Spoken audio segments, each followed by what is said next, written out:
I bought these two side tables or nightstands at a local estate sale for $27 for the pair.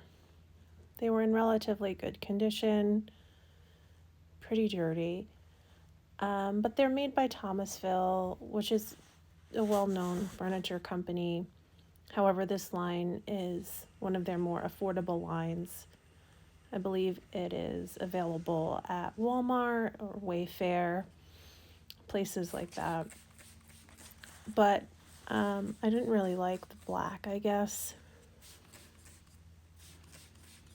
I thought something a little bit softer would work better for this. So I'm going to wash them down really well.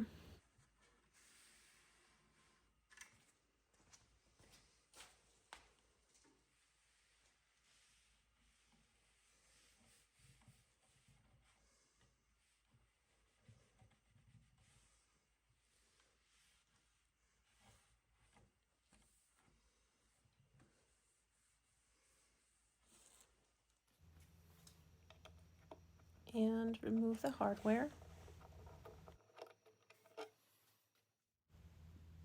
I'm scuff sanding the entire piece with a 400 grit with my Orbital sander.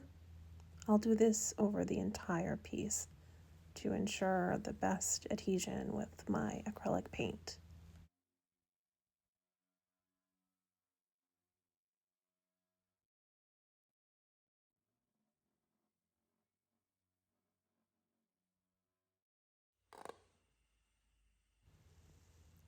I typically will use wood filler for any shallow dents or marks.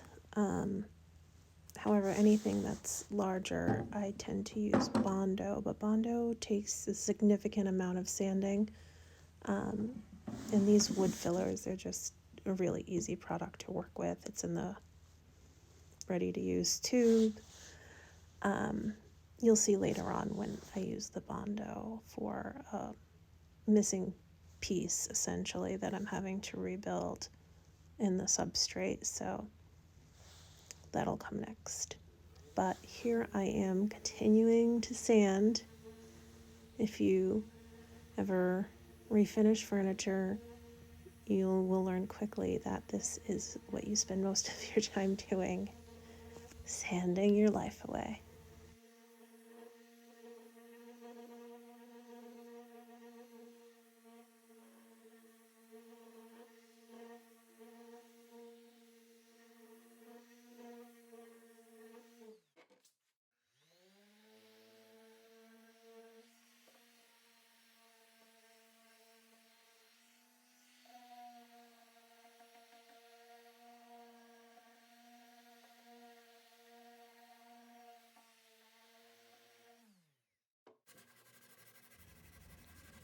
I don't use an orbital sander on any of the rounded sides because I don't want to compromise the curves.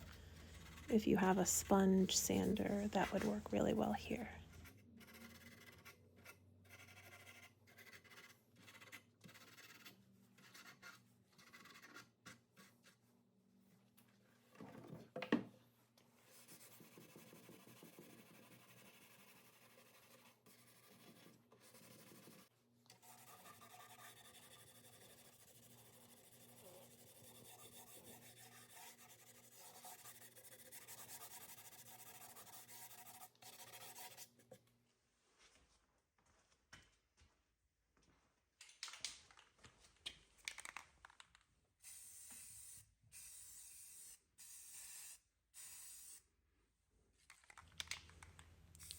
When I was scuff sanding, I noticed that there was some water damage on this lower shelf.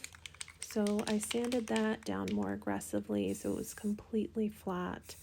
However, that exposed the substrate, so that needed to be filled and primed as to accept, the paint evenly. So I used an automotive filler and primer in one here. It's super easy to use, so it's one-stop shopping here.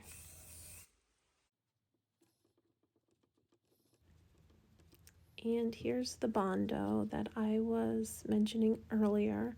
There's a pretty significant gouge.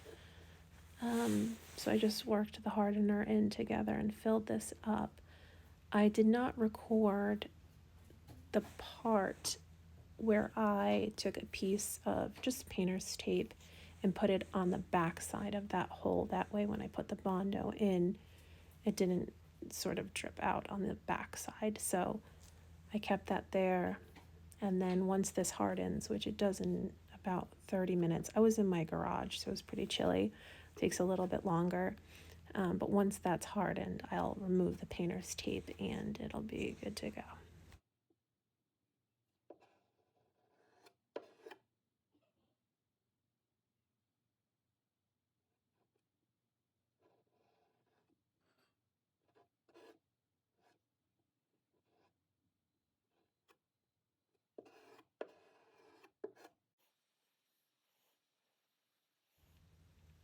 Here I am applying a shellac-based primer.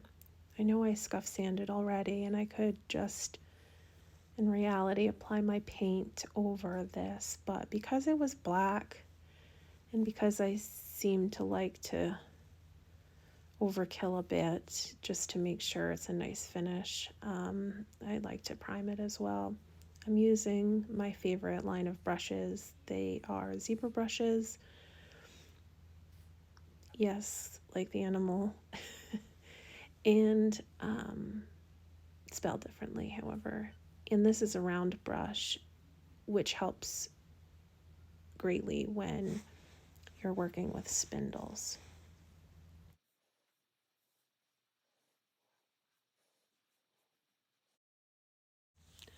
I did mention it was cold in my garage, and this is why. We got our first snowstorm here. I live in New England. This was our first snowstorm of the year, which is unusual for us. So I took my furniture downstairs to my basement because while it's still cold down there, it was much warmer than my garage.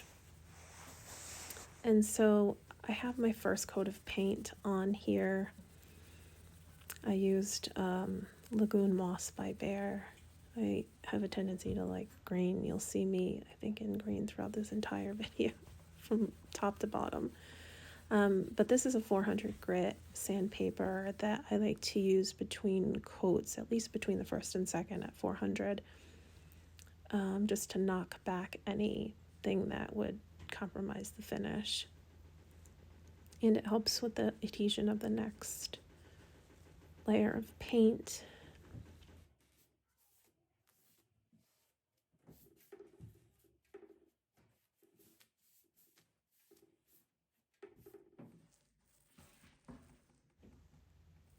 And for my final coat of paint, I like to use a roller just so that I get the smoothest possible finish.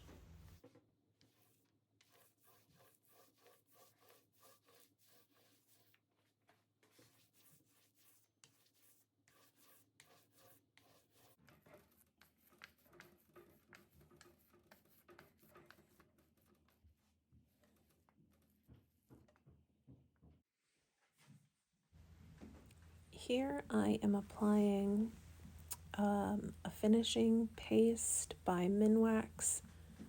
I think I'll show you in the next clip here the can what it looks like, but I'm using fine steel wool here and just rubbing it in the paste, and it's sort of like when you buff wax a car.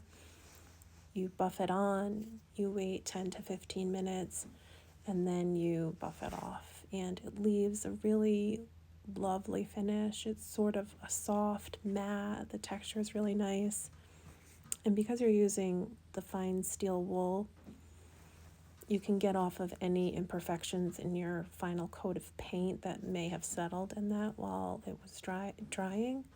So it kind of helps in both ways, but it gives a really lovely finish. And because these are essentially nightstands or side tables, I didn't think that it needed a real heavy duty top coat like you would for, you know, a dining room table or maybe a coffee table. I felt like this would suffice.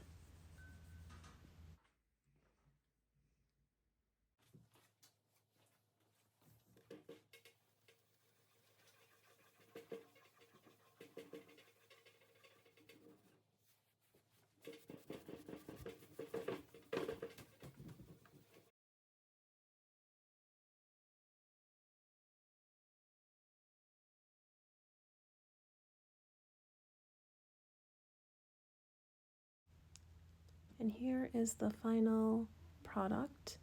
I plan on listing these on my local Facebook marketplace.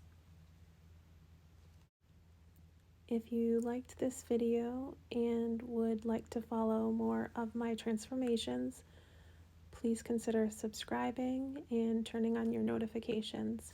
See you in the next one.